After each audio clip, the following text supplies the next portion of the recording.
नमस्कार, कसे आहात सगळे? बरे आहात ना? तुमच्या इच्छा, आकांक्षा, मनोकामना गणपती बाप्पा पूर्ण करू देत आणि तुमचा हा दिवस खूप छान जाऊ दे. आज आहे कल्की जयंती. कल्की जयंती आपल्याला सगळ्यांनाच माहिती आहे. कल्की म्हणजे भगवान श्री विष्णूंचा 10वा अवतार. तर त्याबद्दल मी आज थोडी माहिती सांगणार आहे. तुम्हीच काय, मी पण कल्की हा सिनेमा बघितलाय. या सिनेमामध्ये अमिताभ बच्चन, दीपिका पदुकोण, नंतर प्रभास यांनी खूप छान काम केलंय. पण त्यांनी जर हा चित्रपट कल्की या भगवान विष्णूच्या 10व्या अवतारावर आधारित आहे, तर त्याबद्दल त्यांनी त्यात आपल्याला बरीच माहिती आपल्याला बघितली. पण त्याबद्दल तरी सुद्धा आज कल्की जयंती असल्यामुळे मी त्याच्याबद्दल एक थोडी माहिती तुमच्याशी शेअर करते. हिंदू धर्मात श्रावण महिना हा पवित्र महिना मानला जातो. या महिन्यापासून सण उत्सव सुरू होतात. श्रावण महिन्यात शुक्ल पक्षात षष्टीला येणाऱ्याला कल्की जयंती साजरी करतात. कल्की जयंती साजरी करतात कारण हा विष्णूचा 10वा अवतार आहे. म्हणून भगवान विष्णूंनी 9 अवतार घेतले. तो म्हणजे कूर्म, वराह, बुद्ध, राम, कृष्ण, वामन, त्यानंतर परशुराम, कूर्म आणि नरसिंह असे 9 अवतार त्यांनी घेतले. आणि हा 10वा अवतार म्हणजे कल्की. त्यामुळे कल्की जयंती साजरी केली जाते. हा दिवस शुभ मानला जातो. या दिवशी भगवान विष्णू चालीसाचे पारायण केले जाते. भगवान विष्णू श्रावण शुक्ल षष्टीला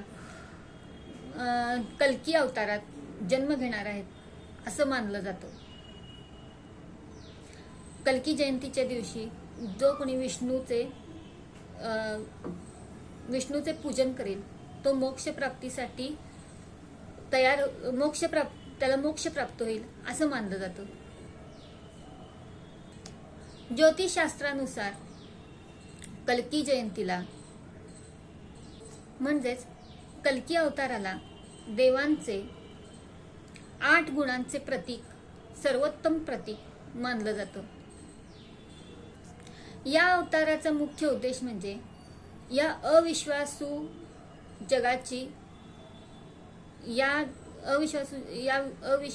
जगाची यातून मुक्तता करणे. कलियुगातल्या लोकांचा धर्मावर आणि कर्मावर अजिबात विश्वास नाहीये.